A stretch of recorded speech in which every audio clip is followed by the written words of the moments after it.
2026 ವಿವಿಧ ವೃತ್ತಿಪರ ಕೋರ್ಸುಗಳಿಗೆ ನಾವು CET ರ್ಯಾಂಕ್ ಆಧರಿಸಿ ನಾವು ಈಗಾಗಲೇ ಮಾಕ್ ರಿಸಲ್ಟ್ ಬಿಟ್ಟಿದ್ವಿ.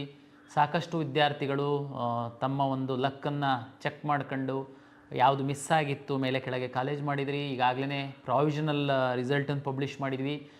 ತಾವು ಯಾರಾದರೂ ಆಕ್ಷೇಪಣೆಗಳೇನಾದರೂ ಇದ್ದರೆ, ತಾಂತ್ರಿಕವಾಗಿ ಏನಾದರೂ ಸಮಸ್ಯೆ ಆಗಿದ್ದರೆ ಕೊಡಿ ಅಂತ ಹೇಳಿದ್ವಿ. ತಾವು ಕೊಟ್ಟಂಥದ್ದನ್ನು ಪರಿಶೀಲನೆ ಮಾಡಿದ್ದೀವಿ. ಅದರ ಆಧಾರದ ಮೇಲೆ ಈಗ ಅಂತಿಮ ಫಲಿತಾಂಶವನ್ನು ನಾವು ಪ್ರಕಟಿಸಿದ್ದೀವಿ. ಇನ್ನು ಮೆಡಿಕಲ್, ಡೆಂಟಲ್, ಆಯುಷ್ ಕೌನ್ಸಿಲಿಂಗ್ ನಾವು ಶುರು ಮಾಡಿಲ್ಲ. ಅಂದರೆ ಪ್ರತಿ ವರ್ಷದಂತೆ ಕೌನ್ಸಿಲಿಂಗ್ ಜೊತೆ ಸೀಟನ್ನು ಹಾಕಿಲ್ಲ. ಕೆಲವು ಫಾರ್ಮಸಿ ಕೋರ್ಸ್ಗಳು ಸಹ ನಾವು ಸೀಟ್ ಮ್ಯಾಟ್ರಿಕ್ಸ್ ಬರಲಿಲ್ಲ, ಹಂಗಾಗಿ B ಮತ್ತು D ಹಾಕಲಿಲ್ಲ. ವಿದ್ಯಾರ್ಥಿಗಳು 2-3 ಕೆಟಗರಿಯ ವಿದ್ಯಾರ್ಥಿಗಳು ಈಗ ನಮ್ಮ ಕೌನ್ಸಿಲಿಂಗಲ್ಲಿ ತಾವು ಭಾಗವಹಿಸಿದ್ದೀರಾ. ಕೆಲವರು ಮೆಡಿಕಲ್ಲು, ಡೆಂಟಲ್ಲು, ಆಯುಷು ನೋಡಿ ನಂತರ ನಾವು ಏನು ಮಾಡಬೇಕು ಅಂತ ತೀರ್ಮಾನ ಮಾಡೋರಿದ್ದೀರಾ. ಕೆಲವು ವಿದ್ಯಾರ್ಥಿಗಳು ಕೇವಲ ನಂದು ಇಂಜಿನಿಯರಿಂಗ್ದಿತ್ತು, ವೆಟರ್ನರಿದಿತ್ತು, ಅಗ್ರಿಕಲ್ಚರ್ದಿತ್ತು, ನನಗೆ ಮೆಡಿಕಲ್ಲಿಗೆ ಡೆಂಟಲ್ಲಿಗೆ ಏನು ಸಂಬಂಧ ಇಲ್ಲ ಅನ್ನುವಂಥ ವಿದ್ಯಾರ್ಥಿಗಳು ನಮ್ಮ ಕೌನ್ಸಿಲಿಂಗಲ್ಲಿ ಇದ್ದೀರಾ. ಬಹುತೇಕ ನಮ್ಮಲ್ಲಿ 1,000 ಕೋರ್ ಬ್ರಾಂಚಿಂದು ಇಂಜಿನಿಯರಿಂಗ್ ಸೀಟ್ಗಳು ಮೇ ಬಿ ಆಪ್ಷನ್ ಎಂಟ್ರಿ ತಾವು ಯಾರೂ ಮಾಡಿಲ್ಲ ಅನ್ನೋ ಕಾರಣಕ್ಕೆ ಅಲಾಟ್ ಆಗಿಲ್ಲ. ಉಳಿದಂತೆ ಬಹುತೇಕ ಸೀಟ್ಗಳು ಅಲಾಟ್ ಆಗಿದೆ. ನಾವೇನು ಆಫರ್ ಮಾಡಿದ್ವಿ ಅಷ್ಟು ಅಲಾಟ್ ಆಗಿದೆ. ಈಗೇನಪ್ಪ ಮಾಡಬೇಕು? ನಾನು 10 ದಿವಸ ನಿಮಗೆ ಸಮಯ ಕೊಡ್ತಾಯಿದ್ದೀನಿ. 10 ದಿವಸ 24 ಜುಲೈ 2026 5:30 ತನಕ ನಾನೀಗ ಫೈನಲ್ ರಿಸಲ್ಟನ್ನು ಪಬ್ಲಿಷ್ ಮಾಡಿ ನಿಮಗೆ ಸಮಯ ಕೊಡ್ತಾಯಿದ್ದೀನಿ. ಯಾರೆಲ್ಲ ನಮ್ಮ ಕೌನ್ಸಿಲಿಂಗಲ್ಲಿ ಭಾಗವಹಿಸಿದ್ದೀರಾ, ಕೆಲವರಿಗೆ ಸೀಟು ಸಿಕ್ಕಿರುವಂಥವ್ರು ಏನಿದ್ದೀರಾ, ತಮಗೆ ನಾನು ಹೇಳ್ತೀನಿ ಏನು ಮಾಡಬೇಕು ನೀವು ಫಲಿತಾಂಶದ ನಂತರ. ಇದು ಮೊದಲ ಸುತ್ತಿನ ಫಲಿತಾಂಶ ಇದೆ. ಜೊತೆಗೆ ಈ ಹಿಂದೆ ಏನಾಗ್ತಾ ಇತ್ತು, ನಮಗೆ 2ನೇ ರೌಂಡಲ್ಲಿ ವಿಶೇಷ ಕೋಟದಲ್ಲಿ ರಿಸರ್ವ್ ಆಗಿರುವಂತಹ ಸೀಟ್ಗಳನ್ನ ನಾವು ಕನ್ವರ್ಟ್ ಮಾಡ್ತಿದ್ವಿ. ಈ ಬಾರಿ ನಾವು ಸರ್ಕಾರದಲ್ಲಿ ಆರಂಭದಿಂದನೂ ಇದು ಚರ್ಚೆ ಮಾಡಿ ಮೊದಲ ಸುತ್ತಿನಲ್ಲೇ ನಾವು ಕನ್ವರ್ಟ್ ಮಾಡಿದ್ವಿ. ಸ್ಪೋರ್ಟ್ಸಿಗೆ ಸಂಬಂಧಪಟ್ಟಂಥದ್ದು ರಿವೈಸ್ಡ್ ಲಿಸ್ಟ್ ಆಗಿದ್ದಕ್ಕೋಸ್ಕರ ನಾವು ಸ್ಪೋರ್ಟ್ಸನ್ನು ಮಾತ್ರ ತೆಗೆದಿಟ್ಟಿದ್ದೀವಿ. ಉಳಿದಂತಹ ಎಲ್ಲ ಕೆಟಗರಿಯ ಎಲ್ಲ ವಿಶೇಷ ಕೆಟಗರಿ ಸೀಟ್ಗಳನ್ನ ಉಳಿದ್ರೆ ಫಸ್ಟು ಅಲಾಟ್ ಮಾಡುವಾಗ ಮ್ಯಾಕ್ಸಿಮಮ್ಮು ಏನು ವಿಶೇಷ ಕೆಟಗರಿ ವಿದ್ಯಾರ್ಥಿಗಳಿದ್ದಾರೆ ಅವ್ರುಗಳಿಗೆ ಹಂಚಿಕೆ ಮಾಡಲಾಗುತ್ತೆ. ಮಾಡಿ ಸಹ ಇನ್ನೂ ಏನಾದರೂ ಸೀಟ್ ಉಳಿತು ಅಂತಂದರೆ ಅದನ್ನು ನಾವು ಕನ್ವರ್ಟ್ ಮಾಡಿ ಅಲಾಟ್ ಮಾಡಿದ್ವಿ. ಓಕೆ, ಇದು ನಮ್ಮ ಒಂದು ಫಲಿತಾಂಶ ಪ್ರಕಟ ಆಗಿರೋ ಹಿನ್ನೆಲೆ ನಾನು ನಿಮಗೆ ಹೇಳಿದ್ದೀನಿ. ಈಗ ನಾನು ಹೇಳ್ತೀನಿ ಸೀಟು ಸಿಕ್ಕಿರುವಂತಹ ವಿದ್ಯಾರ್ಥಿಗಳು ಏನಪ್ಪ ಮಾಡಬೇಕು ನೋಡಿ. ನಮ್ಮ ನಾಳೆಯಿಂದ ನಿಮಗೆ ಫಲಿತಾಂಶ ಆದಮೇಲೆ 4 ಚಾಯ್ಸ್ಗಳು ನಿಮ್ಮ ಲಾಗಿನ್ನಲ್ಲಿ ಹೋದರೆ 4 ಚಾಯ್ಸ್ಗಳು ಡಿಸ್ಪ್ಲೇ ಆಗುತ್ತೆ. Choice 1, choice 2, choice 3, choice 4. Choice 1 ಏನಪ್ಪ? ಚಾಯ್ಸ್ 1 ಅಂದರೆ ನಾವು ಬ್ರೋಷರಲ್ಲಿ ಡಿಟೇಲಾಗಿ ನಾನು ಬರೆದಿದ್ದೀನಿ, ತಾವು ಓದಿರ್ತೀರ. ಯಾರು ಓದಿಲ್ಲ, ವಿಡಿಯೋ ನೋಡ್ತಾ ಇದ್ದೀರಾ, ತಮಗೆ ಅನುಕೂಲ ಆಗಲಿ ಅಂತ ನಾನು ಇನ್ನೊಂದು ಸರಿ ಹೇಳ್ತೀನಿ. ಈ ಕೌನ್ಸಿಲಿಂಗಲ್ಲಿ ತಾವು ಯಾವುದೋ ಒಂದು ಕಾಲೇಜನ್ನು ಆಪ್ಷನ್ ಫಸ್ಟ್ ಎಂಟ್ರಿ ಮಾಡಿದ್ರಿ. ಅಂದರೆ ನೀವು ಮೆಡಿಕಲ್ ಆಸ್ಪಿರೆಂಟ್ ಅಲ್ಲ, ಇಂಜಿನಿಯರಿಂಗ್ ಆಸ್ಪಿರೆಂಟ್ ಇದ್ದೀರಾ. ಯಾವುದೋ ಟಾಪ್ ಕಾಲೇಜಲ್ಲಿ ಟಾಪ್ ಬ್ರ್ಯಾಂಚ್ದು ನಿಮ್ಮ ಆಯ್ಕೆ ಇತ್ತು, ತಾವು ಚಾಯ್ಸ್ ಆಪ್ಷನ್ ಫಸ್ಟ್ ಎಂಟ್ರಿ ಮಾಡಿದ್ರಿ, ತಮ್ಗೆ ಅದೇ ಸೀಟ್ ಸಿಕ್ಕಿದೆ. ನಿಮ್ಮದು 2ನೇ ವಿಚಾರನೇ ಇಲ್ಲ. ದಯಮಾಡಿ ತಾವು ಚಾಯ್ಸ್ 1 ಹಾಕಿ ಚಲನ್ ಡೌನ್ಲೋಡ್ ಮಾಡ್ಕೊಳ್ಳಿ, ಅಥವಾ ಆನ್ಲೈನು ಸೌಲಭ್ಯಗಳು ಏನಾದರೂ ಇದ್ದರೆ ತಮ್ಮ ಅಕೌಂಟಲ್ಲಿ ಆನ್ಲೈನ್ ಮೂಲಕ ಹಣ ಟ್ರಾನ್ಸ್ಫರ್ ಮಾಡಿ. ನಂತರ ಸೀಟ್ ಕನ್ಫರ್ಮೇಷನ್ ಸ್ಲಿಪ್ ಅಂತ ಡೌನ್ಲೋಡ್ ಆಗುತ್ತೆ, ಅದು ಡೌನ್ಲೋಡ್ ಮಾಡ್ಕೊಳ್ಳಿ. ಅದರಲ್ಲಿ ಏನೇನು ಡಾಕ್ಯುಮೆಂಟನ್ನು ಕಾಲೇಜಿಗೆ ತಗೊಂಡು ಹೋಗಬೇಕು ಅಂತೇಳಿರುತ್ತೆ, ಅದನ್ನು ತಗೊಂಡು ಕಾಲೇಜಿಗೆ ಹೋಗಿ ಅಡ್ಮಿಷನ್ ಆಗಿ. ಕಾಲೇಜಲ್ಲಿ ಅಡ್ಮಿಷನ್ ಆಗಕ್ಕೆ ಹೋದಾಗ ನೀವು ಅಪ್ಲಿಕೇಶನ್ ಹಾಕುವಂಥ ಸಂದರ್ಭದಲ್ಲಿ ಇದ್ದಂಥ ಫೋಟೋ, ಪರೀಕ್ಷೆ ಬರೆದಂಥದ್ದು ಫೋಟೋ ಆಧಾರದ ಮೇಲೆ ನಿಮ್ಮದು ಕಾಲೇಜಲ್ಲಿ ಪ್ರಿನ್ಸಿಪಾಲ್ ಮುಂದ್ಗಡೆ ಲಾಗಿನ್ ಓಪನ್ ಆಗುತ್ತೆ. ಅಲ್ಲಿ ನಿಮಗೆ ಅಡ್ಮಿಷನ್ ಆರ್ಡ್ರು ಜನ್ರೇಟ್ ಆಗುತ್ತೆ. ಅಡ್ಮಿಷನ್ ಆರ್ಡ್ರು 2 ಕಾಪಿ ನಿಮಗೊಂದು ಕೊಡ್ತಾರೆ, ಕಾಲೇಜಲ್ಲಿ ಒಂದು ಇಟ್ಕೊಳ್ತಾರೆ. ನೀವೆಲ್ಲ ದಾಖಲೆಗಳನ್ನ ಅಲ್ಲಿ ಕೊಡ್ತೀರಾ, ಅಡ್ಮಿಷನ್ ಆಗ್ತೀರಾ.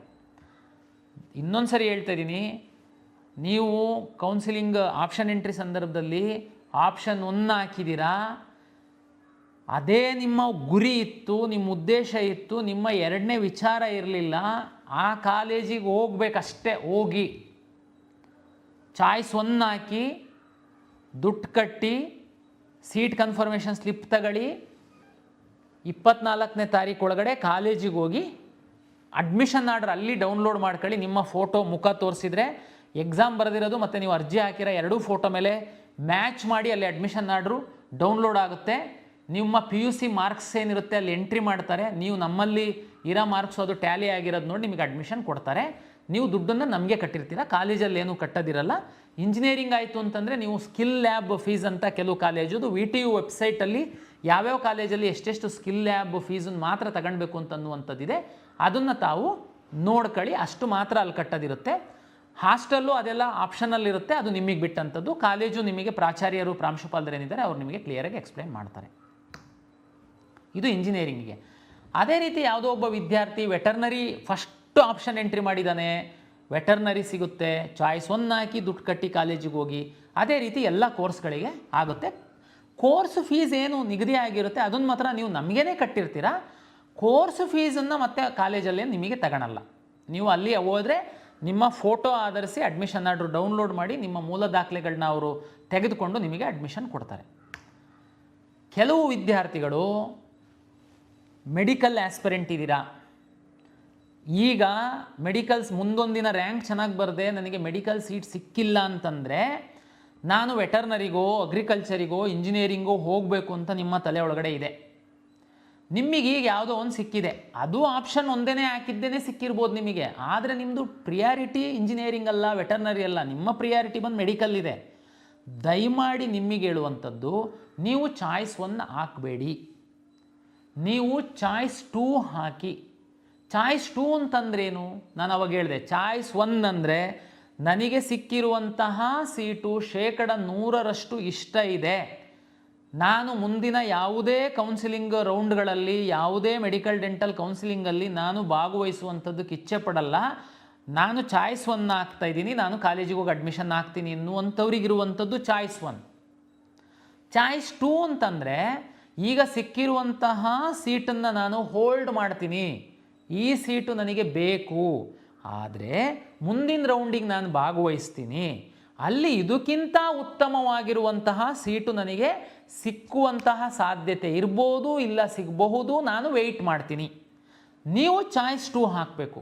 ಯಾರು? ಉದಾಹರಣೆಗೆ ನಾನು ಅವಾಗ ಹೇಳಿದೆ, ನೀವು ಆಪ್ಷನ್ 1 ಹಾಕಿರೋರಿಗೇನೆ ನಿಮಗೆ, ನೀವು ಅಂದರೆ ಮೆರಿಟೋರಿಯಸ್ ಇದ್ದೀರಾ, ಈಗ ವೆಟರ್ನರಿ ಬೆಂಗಳೂರು ಕಾಲೇಜ್ ಹಾಕಿದ್ದೀರಾ, ಆಪ್ಷನ್ 1 ಸಿಕ್ಕಿದೆ ನಿಮಗೆ, ಆದರೂ ಹೋಲ್ಡ್ ಮಾಡ್ಬೋದಾ? ಹೌದು, ಹೋಲ್ಡ್ ಮಾಡ್ಬೋದು. ಚಾಯ್ಸ್ 2 ಹಾಕಿ. ಯಾಕೆ ಅಂತಂದರೆ ನಿಮ್ಮದು ಉದ್ದೇಶ ಮೆಡಿಕಲ್ ಇದ್ದರೆ, ಡೆಂಟಲ್ ಇದ್ದರೆ, ಆಯುಷ್ ಇದ್ದರೆ ಹೋಲ್ಡ್ ಮಾಡ್ತೀರಾ. ಸರ್ ಹೆಂಗೆ ವರ್ಕ್ ಆಗುತ್ತೆ ನೆಕ್ಸ್ಟು ನೋಡಿ, ನೆಕ್ಸ್ಟ್ ರೌಂಡಲ್ಲಿ ನಾನು ಮೆಡಿಕಲ್ ಸೀಟು ಮ್ಯಾಟ್ರಿಕ್ಸನ್ನು ನಾನು ತಗೊಂಡಾಗ ಮೆಡಿಕಲ್ ಎಲ್ಲ ಕಾಲೇಜ್ಗಳನ್ನ ನೀವು ಚಾಯ್ಸ್ 2 ಹಾಕಿದರೆ ಆ ಸೀಟಂತೂ ನಿಮಗೆ ಕನ್ಫರ್ಮ್ ಇರುತ್ತೆ. ಅದಕ್ಕಿಂತ ಮೇಲ್ಗಡೆ ನೀವು ಯಾವುದೇ ಕಾಲೇಜ್ಗಳನ್ನು ಎಂಟ್ರಿ ಮಾಡುವಂಥದ್ದಕ್ಕೆ ಅವಕಾಶವನ್ನು ನಾವು ಕೊಡ್ತೀವಿ. ಆವಾಗ ಉದಾಹರಣೆಗೆ ಇದು ಆಪ್ಷನ್ 1 ಹಾಕಿದ್ದೂ ಮುಂದೆ ಬರುವಂಥವ್ರು, ಕೆಲವ್ರದ್ದು ಚಾಯ್ಸ್ 2 ಮತ್ತೆ ಯಾರು ಹಾಕಬೇಕು ಅಂತ ಹೇಳ್ತೀನಿ. ಉದಾಹರಣೆಗೆ ನಿಮಗೆ 100 ಆಪ್ಷನ್ ಎಂಟ್ರಿ ಮಾಡಿದ್ದೀರಾ ನಿಮ್ಮ ಫಸ್ಟ್ ರೌಂಡಲ್ಲಿ, ನಿಮಗೆ 28ನೇ ಆಪ್ಷನ್ನಿನ ಕಾಲೇಜು ಸಿಕ್ಕಿದೆ. ನೀವು ಮೆಡಿಕಲ್ ಆಸ್ಪಿರೆಂಟ್ ಇರ್ಬೋದು, ಇಲ್ಲದೆ ಇರ್ಬೋದು, ಆದರೆ 28ನೇ ಸಿಕ್ಕಿದೆ. ಆ್ಯಕ್ಚುಲಿ ನಿಮ್ಮ ಒಂದು ಪ್ರಿಯಾರಿಟಿ ಏನಿದೆ, ಇನ್ನೂ 27 ಕಾಲೇಜುಗಳು ಮೇಲ್ಗಡೆ ಇದ್ದಾವೆ, ಅಂದರೆ ತುಂಬ ಒಳ್ಳೆ ಕಾಲೇಜು, ಅದು ಸಿಕ್ಕಿದ್ರೆ ಹೋಗಬೇಕು ಅನ್ನುವಂಥದ್ದು ಆ್ಯಕ್ಚುಲಿ ನಿಮ್ಮ ಆಸೆ. 28 ಸಿಕ್ಕಿಬಿಟ್ಟಿದೆ. ಸರ್ ನಾನು ಏನು ಮಾಡಬೇಕು? ಚಾಯ್ಸ್ 1 ಹಾಕಿ ಹೋಗ್ಬೇಕಾ? ನೋಡಿ, 28ನೇದು ಸಿಕ್ಕಿರುವಂಥದ್ದೇನೇ ನಿನಗೆ ತೃಪ್ತಿ ಇದೆ ಅಂತಂದರೆ ಚಾಯ್ಸ್ 1 ಹಾಕಿ ಹೋಗು. ನಿನ್ನ ಪ್ರಿಯಾರಿಟಿ ಚೆಕ್ ಮಾಡ್ತು ಅಂತಂದರೆ ನಿನಗೆ ಅದು ಖಂಡಿತ ಅದು ನಿನ್ನ ಮೊದಲ ಪ್ರಿಯಾರಿಟಿ ಏನಲ್ಲ, ಅದು 28ನೇ ಪ್ರಿಯಾರಿಟಿ. ಮೊದಲ ಇನ್ನೂ 27 ಪ್ರಿಯಾರಿಟಿಗಳಿದ್ದಾವೆ. ನನಗೆ ನಿಮಗೆ ರಿಕ್ವೆಸ್ಟ್ ಏನಂತಂದರೆ, ನೀವು ವೆಯ್ಟ್ ಮಾಡುವಂಥದ್ದು ಒಳ್ಳೆಯದು. ಅಂದರೆ ನೀವು ಸಹ ಚಾಯ್ಸ್ 2 ಹಾಕ್ಬೋದು. ಏನು ಚಾಯ್ಸ್ 2? 28ಕ್ಕೆ ನಿಮಗೆ ಸಿಕ್ಕಿರುವಂಥ ಕಾಲೇಜ್ ಏನಿದೆ ಅದು ನಿಮಗೆ ಫಿಕ್ಸ್. 28 ನಿಮಗೋಸ್ಕರ ರಿಸರ್ವ್ ಆಯಿತು. ಕೆಳಗಡೆ ಇರೋ ಎಲ್ಲ ನಿಮ್ಮ ಖಾತೆನಲ್ಲಿರುವಂಥದ್ದೆಲ್ಲ ಡಿಲೀಟ್ ಆಗಿ ಹೋಗುತ್ತೆ. 28 ನಿಮಗೆ ಹೋಲ್ಡ್ ಆಗಿದೆ. 1ರಿಂದ 27 ಮೇಲ್ಗಡೆ ಇರುವಂಥ ಬ್ರಾಂಚಸ್ಸು ಕಾಲೇಜಸ್ಸು ಇರುತ್ತೆ. ನೀವು ನೆಕ್ಸ್ಟ್ ಸೆಕೆಂಡ್ ರೌಂಡಿಗೆ ಬರ್ಬೋದು. ಸೆಕೆಂಡ್ ರೌಂಡಲ್ಲಿ 1ರಿಂದ 27 ಕಾಲೇಜ್ಗಳೇನಿದೆ ಅದನ್ನು ರೀಅರೇಂಜ್ ಮಾಡ್ಬೋದು, ಡಿಲೀಟ್ ಮಾಡ್ಬೋದು. ಒಂದು ವೇಳೆ ನಿಮಗೆ ಮೆಡಿಕಲ್ ರ್ಯಾಂಕ್ ಇತ್ತು ಅಂತಂದರೆ ಮೆಡಿಕಲ್ ಡೆಂಟಲ್ ಆಯುಷ್ ಸೀಟ್ಗಳನ್ನ ತಗೊಂಡು ಬಂದು ಅಲ್ಲಿ ಹಾಕ್ಬೋದು. ಫಾರ್ಮಾ ಡಿ ಮತ್ತು ಬಿ ಫಾರ್ಮಸಿಗೆ ಸಂಬಂಧಪಟ್ಟಿದ್ದ ಸೀಟ್ ಮ್ಯಾಟ್ರಿಕ್ಸ್ ಯಾವುದಾದ್ರೂ ಬಂತು ಅಂದರೆ ಅದನ್ನು ತಗೊಂಡು ಬಂದು ಮೇಲ್ಗಡೆ ಹಾಕ್ಬೋದು. ಸೆಕೆಂಡ್ ರೌಂಡನ್ನು ನಾನು ರಿಸಲ್ಟನ್ನು ರನ್ ಮಾಡಿದಾಗ ನಿಮಗೆ 28 ಏನು ಸಿಕ್ಕಿದೆ ಅಲ್ವಾ ಸೀಟು, ಈಗ ಹೋಲ್ಡ್ ಮಾಡಿದ್ದೀರಾ ಫಸ್ಟ್ ರೌಂಡಲ್ಲಿ ಚಾಯ್ಸ್ 2 ಹಾಕಿ, ಆ ಸೀಟು ನಿಮಗೆ ಖಾತ್ರಿಯಾಗಿರುತ್ತೆ. ಸೆಕೆಂಡ್ ರೌಂಡಲ್ಲಿ ರಿಸಲ್ಟ್ ರನ್ ಮಾಡುವಂತಹ ಸಂದರ್ಭದಲ್ಲಿ ನೀವು 1ರಿಂದ 27 ಕಾಲೇಜಲ್ಲಿ ಕೆಲವು ಡಿಲೀಟ್ ಮಾಡಿರ್ಬೋದು, ಇಲ್ಲ ಹಾಗೇನೇ ಇಟ್ಟಿರ್ಬೋದು. ನೀವು ಮೆಡಿಕಲ್ ರ್ಯಾಂಕ್ ಇದ್ದರೆ ಮೆಡಿಕಲ್ಲು ತಂದು ಹಾಕಿರ್ಬೋದು, ನೀವು ಅವಾಗ ಇನ್ನೊಂದು 100 ತನಕನೂ ಬೇಕಾದರೆ ಮೇಲ್ಗಡೆ ಆಗಿರ್ಬೋದು. ಈಗ ನಿಮ್ಮ ರ್ಯಾಂಕು ನಿಮ್ಮ ಮೀಸಲಾತಿಗೆ ಸಂಬಂಧಪಟ್ಟಂತೆ ನೀವು ಮೇಲ್ಗಡೆ ಹೋಗಬಹುದು.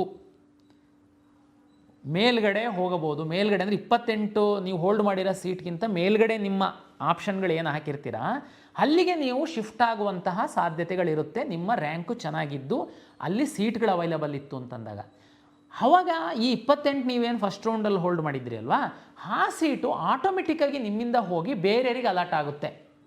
ಕಳೆದ ವರ್ಷ ನಾನು ವಿದ್ಯಾರ್ಥಿಗಳಿಗೆ ನೋಡಿದ್ದೀನಿ, ಹೋಲ್ಡ್ ಮಾಡಿದ್ದೀರಾ, ಆಮೇಲೆ ನೆಕ್ಸ್ಟು ಅದೇ ಸೀಟ್ ಕೆಲವರಿಗೆ ಸಿಕ್ಕಿದೆ, ಅದೇನು ಮಾಡಲಿಕ್ಕಾಗಲ್ಲ, ನಿಮ್ಮದು ಅಂದರೆ ಇಂಪ್ರೂವ್ ಆಗಿಲ್ಲ ಅಂತ.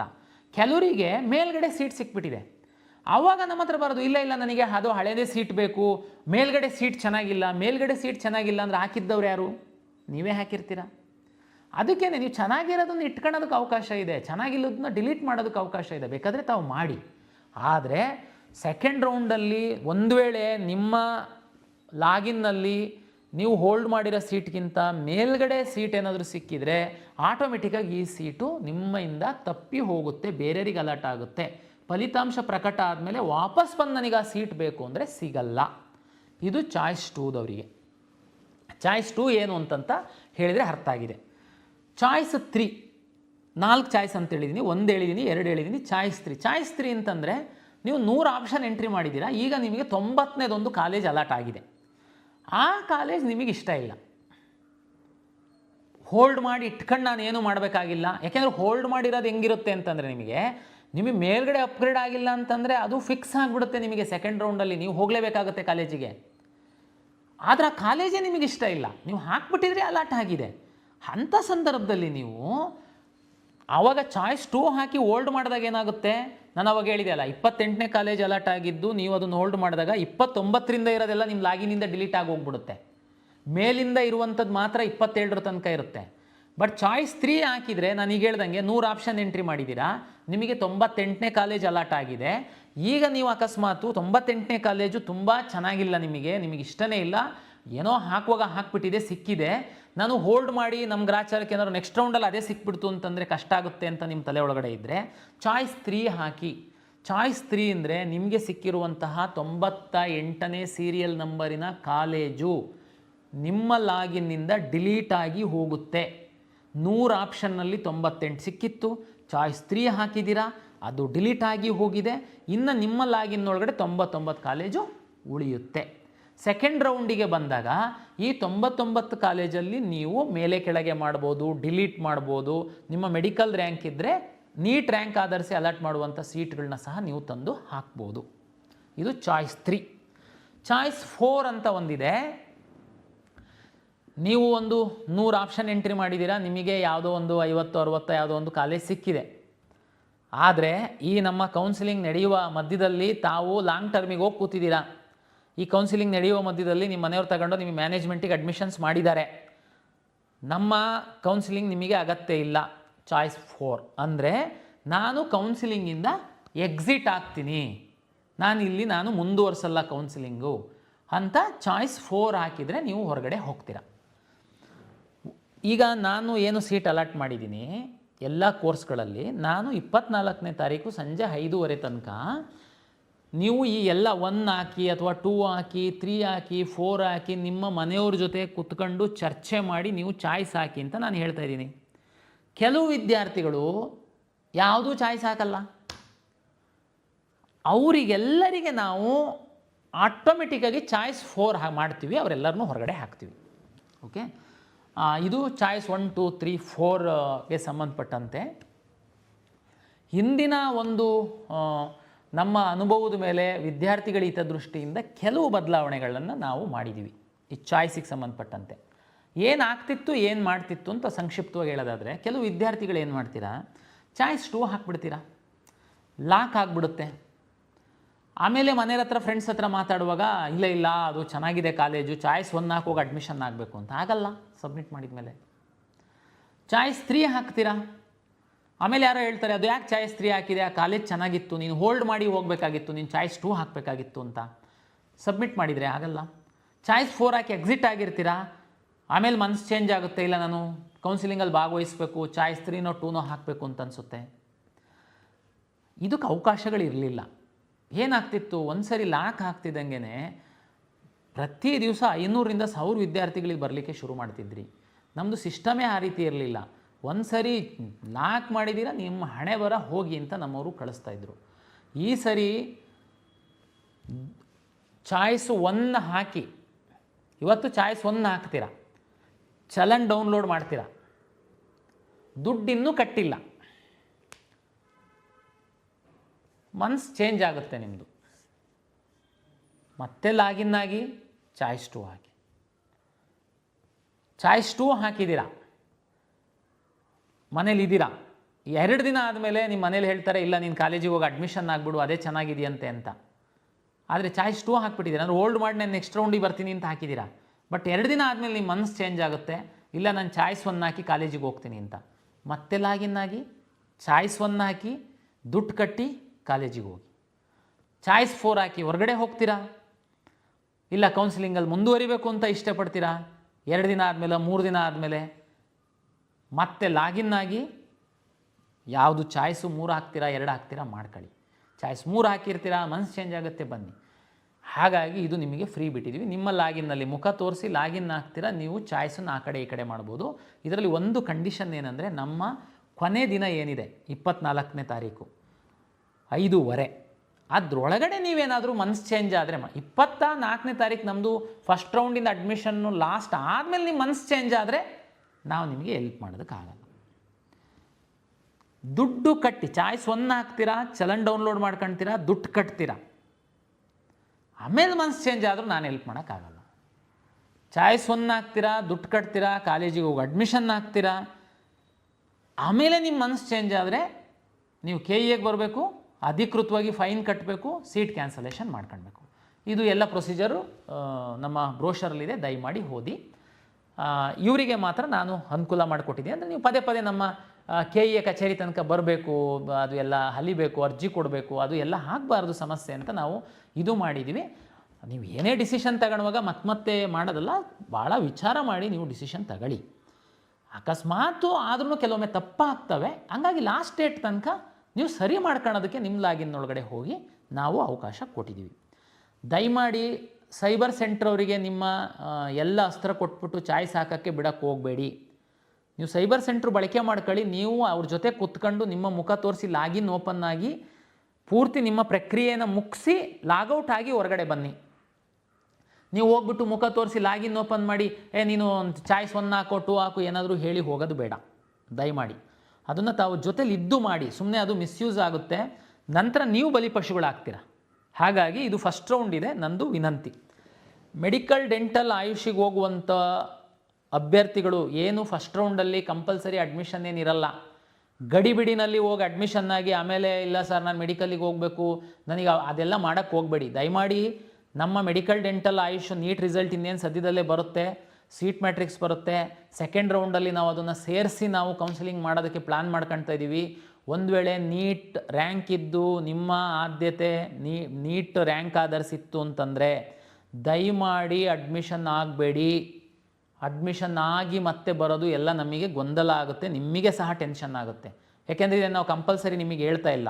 ಅಂಥವರು ದಯಮಾಡಿ ಚಾಯ್ಸ್ 2 ಹಾಕ್ಕೊಂಡು ವೆಯ್ಟ್ ಮಾಡಿ, ಏನು ಸಮಸ್ಯೆ ಆಗಲ್ಲ ನಿಮಗೆ. ಯಾಕೆಂದರೆ ಈಗ ಸಿಕ್ಕಿರೋದು ಬೆಸ್ಟ್ ಆಫ್ ದಿ ಬೆಸ್ಟ್ ಇದೆ. ಯಾಕೆಂದರೆ ನಾವು ಆಲ್ರೆಡಿ ಡಿ ಕ್ಯಾಟಗರೈಸೇಷನ್ ಮಾಡಿರೋದ್ರಿಂದ ತುಂಬ ಸೀಟ್ಗಳು ನಿಮಗೆ ಸಿಕ್ಕಿರುತ್ತೆ. ಆದ್ರೂ ಆಮೇಲೆ ಇನ್ನೊಂದು ಉದಾಹರಣೆಗೆ ಸರ್ ನನಗೆ 4ನೇ ಆಪ್ಷನ್ ಸೀಟ್ ಸಿಕ್ಕಿದೆ ಸರ್, ಇನ್ನೊಂದು 3 ಜಂಪ್ ಆಗ್ಬೋದಾ, ನಾನು ಮೇಲೆ ಹೋಗ್ಬೋದಾ? ನನ್ನ ವೈಯಕ್ತಿಕವಾಗಿ ಹೇಳೋದಾದರೆ ನಿಮಗೆ ಆಗುವಂಥ ಸಾಧ್ಯತೆಯೇ ಜಾಸ್ತಿ ಇರುತ್ತೆ ಅಂತ ಹೇಳ್ತೀನಿ ನಾನು. ಯಾಕೆ ಅಂತ ಹೇಳ್ತೀನಿ, ಯಾಕೆಂದರೆ ಎಷ್ಟರ ಮಟ್ಟಕ್ಕೆ ಅನ್ನೋದು ಗೊತ್ತಿಲ್ಲ ನಾನು, ಬಟ್ ಅವಕಾಶಗಳು ಜಾಸ್ತಿ ಅಂತ ಅಷ್ಟೇ ಹೇಳ್ತೀನಿ ನಾನು. ಯಾಕೆಂದರೆ ನಿಮಗೇನೆ ಗೊತ್ತಿದೆ, ನಮ್ಮ ರಾಜ್ಯದ ಮೆಡಿಕಲ್ ಡೆಂಟಲ್ ಆಯುಷ್ ವಿದ್ಯಾರ್ಥಿಗಳು ಸಹ ಈ ಕೌನ್ಸಿಲಿಂಗಲ್ಲಿ ಭಾಗವಹಿಸಿದ್ದಾರೆ. ಅವರೆಲ್ಲ ಒಂದೊಂದು ಟಾಪ್ ಕಾಲೇಜ್, ಮೆರಿಟೋರಿಯಸ್ ಸ್ಟೂಡೆಂಟ್ ಇದ್ದವರೆಲ್ಲ ಒಂದೊಂದು ಟಾಪ್ ಕಾಲೇಜಲ್ಲಿ ಸೀಟ್ ಇಟ್ಕೊಂಡಿದ್ದಾರೆ. ಅವರು ಮುಂದಿನ ಸುತ್ತಿನಲ್ಲಿ ಮೆಡಿಕಲ್ಲಿಗೆ ಹೋಗ್ತಿದ್ದಂಗೆ ಅವರು ಆ ಸೀಟನ್ನು ರಿಲೀಸ್ ಮಾಡ್ತಾರೆ. ಆ ಸೀಟು ಆಟೋಮೆಟಿಕ್ಕಾಗಿ ನಿಮ್ಗಳಿಗೆ ಅನುಕೂಲ ಆಗ್ತಾ ಹೋಗುತ್ತೆ, ನೀವು ಸ್ವಲ್ಪ ಸ್ವಲ್ಪ ಮೇಲ್ಗಡೆ ಹೋಗ್ತಾ ಹೋಗ್ತೀರಾ. ಅಂದರೆ ಇದು ನಿಮಗೆ ಸಹಾಯ ಆಗುತ್ತೆ. ಹಾಗಾಗಿ ನೀವು ಇದನ್ನೆಲ್ಲ ವಿಚಾರ ಮಾಡಿ ತಾವು ತೀರ್ಮಾನ ಮಾಡಿ, ತುಂಬ ಕ್ಲಾರಿಟಿ ಇದ್ದು ಕಾಲೇಜಿಗೆ ಹೋಗ್ತೀನಿ, ನಂದು ಇಷ್ಟನೇ ಅದಿತ್ತು, ಅದೇ ಕಾಲೇಜ್ ಸಿಕ್ಕಿದೆ, ದಯಮಾಡಿ ಹೋಗಿ ಅಡ್ಮಿಷನ್ ಆಗಿ. ಇದು 2026 ಕೌನ್ಸಿಲಿಂಗಿನ ಮೊದಲ ಸುತ್ತಿನ ಫಲಿತಾಂಶದ ನಂತರ ವಿದ್ಯಾರ್ಥಿಗಳು ಏನೆಲ್ಲ ಮಾಡಬೇಕು ಅಂತನ್ನುವಂಥದ್ದನ್ನು ನಾನು ಸಂಕ್ಷಿಪ್ತವಾಗಿ ನಿಮಗೆ ತಿಳಿಸ್ಕೊಟ್ಟಿದ್ದೀನಿ. ಹೆಚ್ಚಿನ ಮಾಹಿತಿ ಮತ್ತು ವಿವರ ಬೇಕು ಅಂತಂದರೆ KEA ವೆಬ್ಸೈಟಲ್ಲಿ ಬ್ರೋಷರ್ ಇದೆ, ದಯಮಾಡಿ ಫ್ರೀ ಇದ್ದಾಗ ಒಮ್ಮೆ ಓದಿ. ಅಲ್ಲಿ ಚಾಯ್ಸ್ಗಳದ್ದು ಪರಿಣಾಮಗಳೇನಿರುತ್ತೆ, ಚಾಯ್ಸ್ ಅಂದರೆ ಇನ್ನೂ ವಿವರವಾಗಿ ಕೊಟ್ಟಿದ್ದಾರೆ. ಬಹುತೇಕ ಇದರಿಂದ ನಿಮಗೆ ಸಹಾಯ ಆಗುತ್ತೆ ಅಂತ ಭಾವಿಸ್ತೀನಿ. ಯಾರು ಗಡಿಬಿಡಿ ಮಾಡಬೇಡಿ. ಯಾವುದೇ ಚಾಯ್ಸನ್ನು ಹಾಕುವಾಗ ದಯಮಾಡಿ ನೀವು ಮನೆಯವ್ರ ಜೊತೆ ಚರ್ಚೆ ಮಾಡಿ ಚಾಯ್ಸ್ ಹಾಕಿ, ನಂತರ ಅಲ್ಲಿ ಇಲ್ಲಿ ತೊಂದರೆಗೆ ಸಿಗಾಕೊಂಡು ಓಡಾಡಕ್ಕೆ ಹೋಗಬೇಡಿ ಅಂತೇಳಿ ವಿನಂತಿಯನ್ನು ಮಾಡ್ತೀನಿ. ಎಲ್ಲರಿಗೂ ಶುಭವಾಗಲಿ.